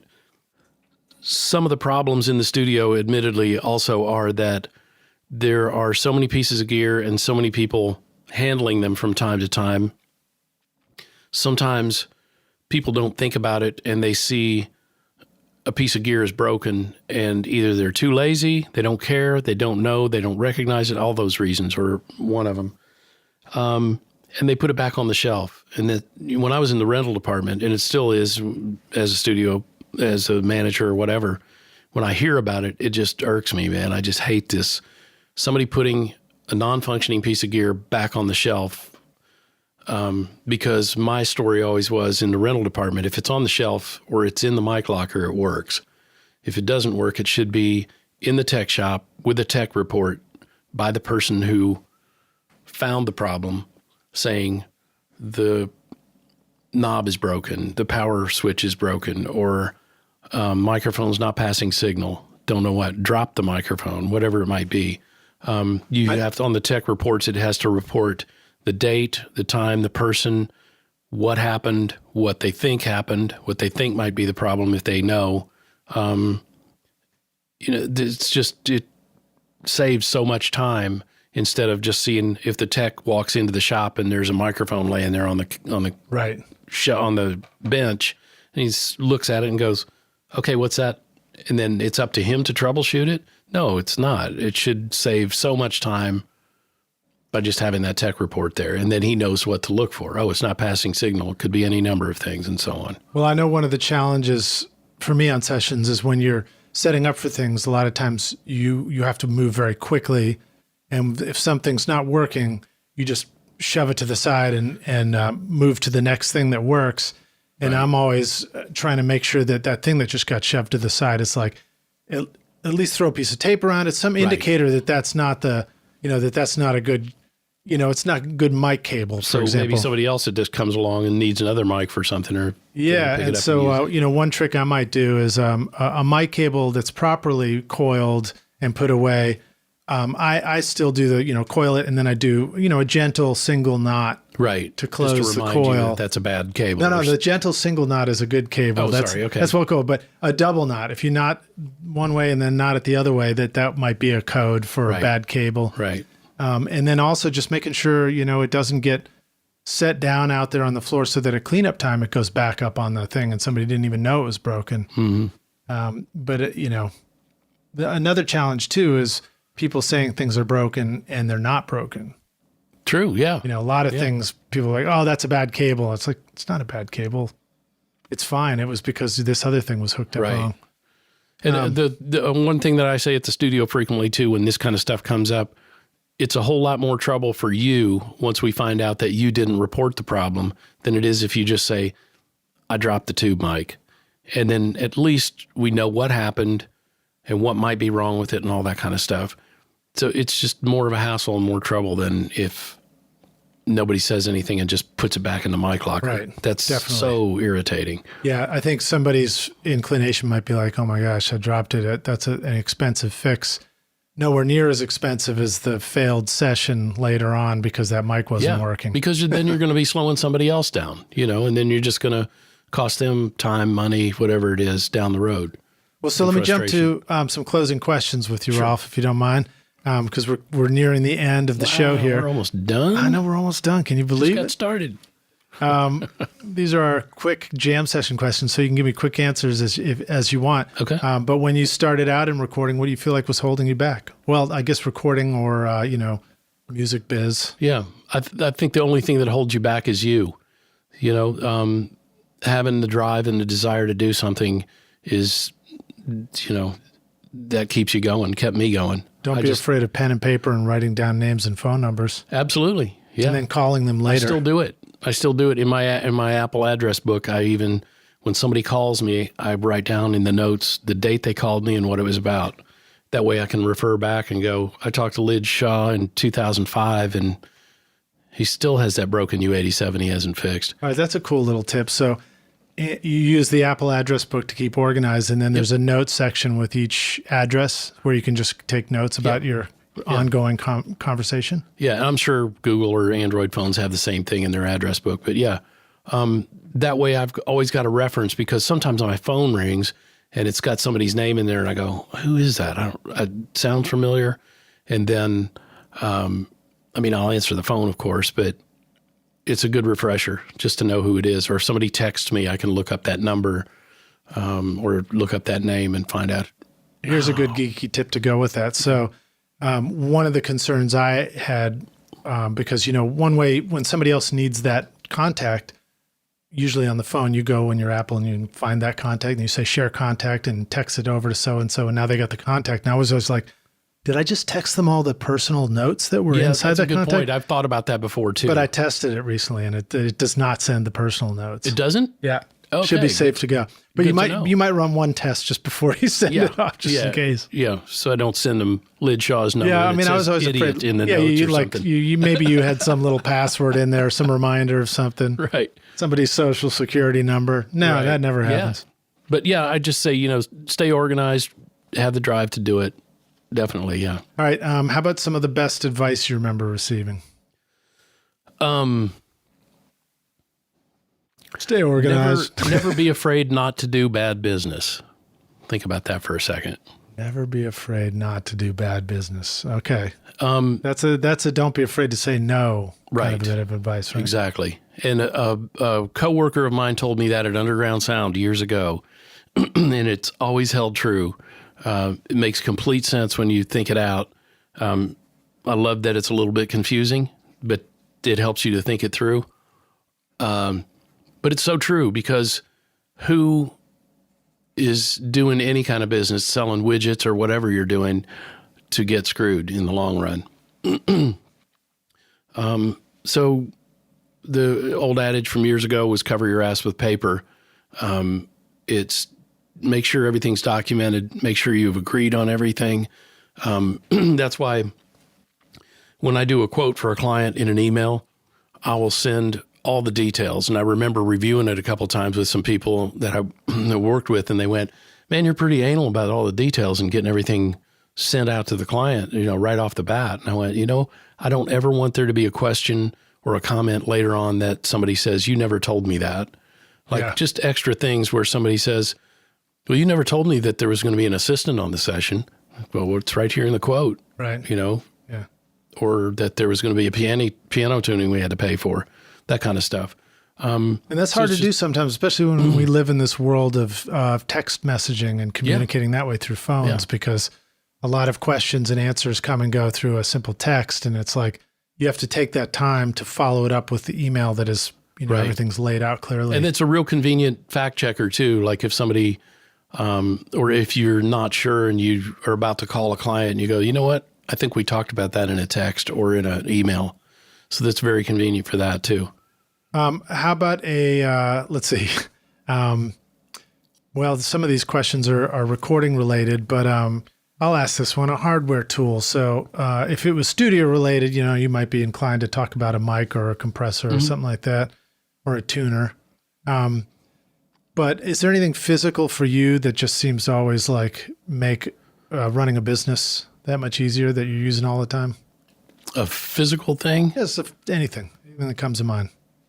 that enhances what I do. Is that what you're saying? Yeah, Probably what's called a CRM, or customer relation management software. Okay, so software app, that's fine. But let's talk about that, CRM.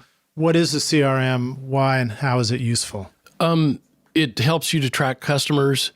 It's sort of a glorified contact list database combination of all kinds of stuff. I use one that's called Cloze, Cloze, and it's very dynamic. It's changing. It's a pretty new app, and it's different platform across iPhone, iPad. Right, it iMac, works on the everything. whole thing. And I think there's Windows and Android versions and all that kind of stuff. But what kind of information goes into that regularly, and do you extract from it regularly? Just names and phone numbers and emails? Just recently, Gmail has gotten some of the same tools. And I think you were talking on one of the other podcasts that I listened to, the Boomerang thing, Right, yeah, where I like it that reminds you to call this client back in 3 days, or to check in with them on the email you sent 2 weeks ago. And you can set that time frame where you can say, or I'll look at my emails in the morning and I'll prioritize them, because you can imagine my email box is full all the time. So I just prioritize them, and I go, I got to talk to this guy. This is coming up. I got to do this. This one can wait till this afternoon, so on. So, and it's really a quick functioning thing. I think there's a free version of it, is how I discovered it. I just thought, hey, I'm going to check that out. And you pay for it, but for me, $150 a year or whatever it is definitely worth saving my butt for. Yeah, that sounds great. All right, we're going to take the Wayback Studio machine. Yep. And we're going to go back in time, and we're going to find young Rolff rocking out on the drum kit, practicing your double kick drum pedals. And you're going to go back and say, knock on the door of the rehearsal space, walking, go, listen, dude, here's the single most important thing you need to know to be a rock star of the studio yourself one day. What advice would you go back and give yourself if you could? It's the same thing I said before, and I think I'm just kind of driving that home, is make sure that you really want to do this. Is this really, do you believe yourself that you can do this? And sometimes I think it's hard for some people to admit to themselves that I'm not a guitar player. I'm not that great. And I think that's a lot of it is self-awareness and confidence, building that confidence and having a reason to believe in yourself. And it's so important. It's not believing that you're better than everyone else, because I really like to say that I work with people. I don't work for somebody. Somebody doesn't work for me. I work with people, because unless you're, even somebody like Ed Sheeran, he's out there playing guitar by himself in front of 20,000 people. That's not just him. He's got to have so many other people surrounding him that make him the rock star that he is, And so he didn't get there all by himself either, but he had enough faith in himself that he could stand in front of those 20,000 people and put on one hell of a show. And that's what's amazing to me, is that one guy, because once he gets out on that stage by himself, it's up to him. He's got to deliver. He's the guy that's got to deliver, exactly, every song. And it's got to come across, to get that applause at the end, that reward at the end. And that's awesome. And the record and the ticket sales. That's awesome. Well, Rolff, thank you. We're coming to the end here, but thank you so much for joining us on the podcast, man. Great to hang out with you for a couple of hours. I'm a podcast fan myself of all sorts of podcasts, and then when I heard you were doing yours, I became a fan of this guy. So awesome, man. Well, thank you. It's amazing, yeah. So there's some really great shows on here. So it was interesting to hear some of the other, like you interviewed Yoli Mara, which was awesome, because then I kind of get a little inside view, even though I see the inside of a studio all the time. It's interesting to see how somebody else does it. Yeah. And like how Brandon Bell does it over at Southern Ground. Yeah. And those are all friends of mine, which is pretty fun to hear them. And I'm probably going to suggest some other studio managers for you to bring in, because please do, yeah. They're all going to have different angles of how, mine's not the gospel, Brandon's is, and so on. But it works really well for all those people. Well, So let the that's- rock stars know how they can find you online, learn more about you, learn more about Fill up Blackbird. my inbox, my email box some more. That's awesome. I'm real easy to find. Blackbirdstudio.com is the website. The Blackbird Academy is the Academy site, and Blackbird Audio Rentals is the rental site. Mine's just real simple. It's Rolff at blackbirdstudio.com, ROLFF. And my phone number's in there somewhere too. I'm not going to give that out on the air No, you don't have to necessarily. give that out just yet. Call the I studio don't if you think want this- to talk to me, and they'll take a message or send direct back to me. I take phone calls all day long. Yeah, So I think your phone might be full at the moment. it too. is. I've been watching it fill up here. So it's Rolf, pretty thanks crazy. so much for taking time out like this to hang with us, man. I mean, you you. are a busy dude, so we really, Thank you. really appreciate it. It's a lot of fun. So, All right, man. We'll see you around the studio. Sounds great to me. All right, cheers. Thanks a lot, Lidge. Thanks so much for listening to Recording Studio Rockstars. If you enjoyed the show and want to help make it better, then please share this episode with your friends on social media and leave a rating and review on iTunes to help the podcast reach more rock stars like yourself. You can click directly over to iTunes or go to rsrockstars.com/review for an easy explanation. Also, remember to hit the subscribe button to keep up with these weekly episodes. And if you're ready to make your best record ever, then head over to Recording Studio Rockstars Academy, where you can start with my free mixing course at mixmasterbundle.com. Look for the link in the show notes. And if you want more free content from Recording Studio Rockstars, all you have to do is go to rsrockstars.com/email. Again, that's rsrockstars.com/email to enter your name and email, and I'll keep you in the loop with articles, videos, podcast updates, and even free gear giveaways for your studio, all totally free. Thanks for listening, and thanks for being a rock star. I'm Lid Shaw, and this is Recording Studio Rockstars. Now, go make great music.